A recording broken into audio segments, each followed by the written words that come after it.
Vunu biata ude kentako donu mila bisi kodo Jésus-Christ sin koma. Ami. Kwa bada skruno zanglame fifo sinde riro wenu. Mina hanundo.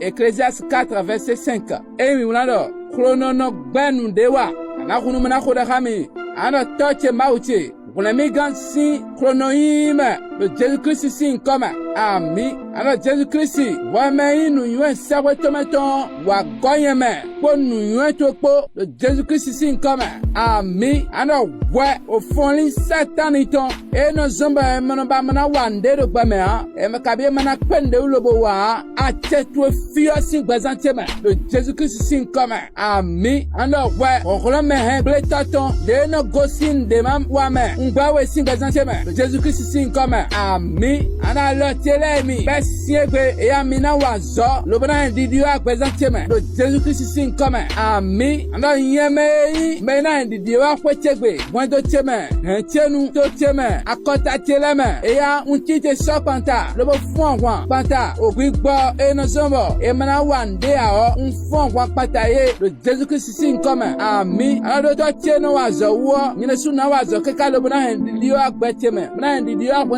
teme didio to teme didio mando nukuton de Jésus-Christ sin comme ami e ya vun au glegle au nu bioto ou de kenta ko donu présenter vun bi sin ko egbe de Jésus-Christ sin comme ami akuno zangla fifo elo ni fifa nu miro polopo fifa ni tuwe ami